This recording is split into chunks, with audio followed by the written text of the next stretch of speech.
praktično na vrhu Compostele, rabila sta 20 minut, še manj, več ali manj gre skozi navzdol, razen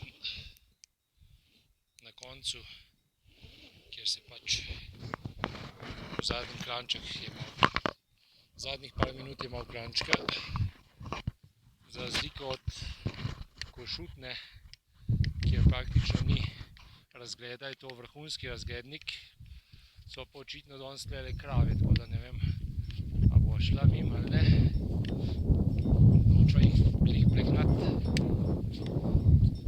Po drugi strani pa hoča priti na vrh, jaz mislim, da niso preveč plahe, zna biti pa Vini tudi včasih se zaraufati za kakšno kravo, če se mu tako zazdi, očitno ne danes.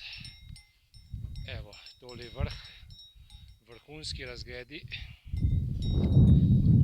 res vrhunski razgledi, Compostela, vrhunski razglednik, včasih očitno srečamo tudi krave, pa reč v lajfu, ampak dobro.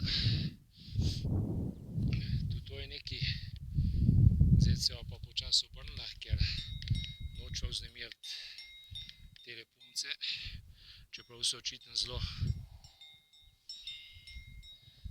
mirne, zraven sta tudi dva konja, najbrž kak bik, ampak jih ne bomo izzivali, ker pač, zakaj bi jih, pridna si ti, ja si pridna, kakšna pridna kravica si.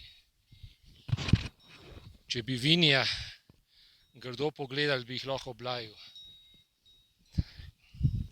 Ponovadi jih sicer ne, ampak nikoli ne veš, tako da, evo, Compostela, vrhunski razglednik, manj kot 20 minut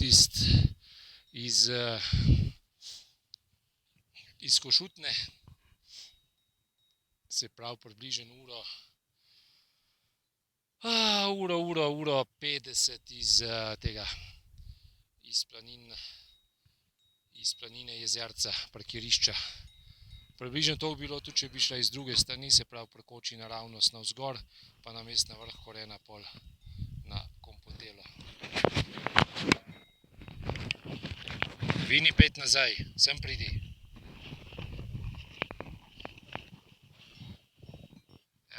Evo, to je v živo krava, kako lula. Čudovito, to bo najboljša solata. Kakšni žafrani bodo tukaj zrasli. Evo, Vinija pa bolj zanima razgled. Vrhunsko, tam naprej na une hribe, na doline, na une gore, tamle je vrh Korena po mojem,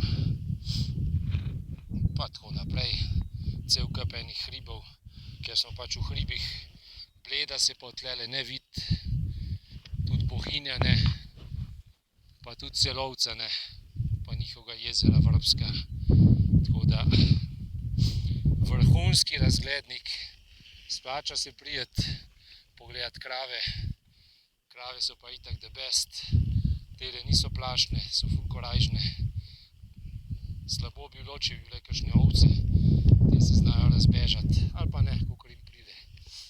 Zdaj bo pa šla lepo mimo planine Koreno domov. To je to za ta denar.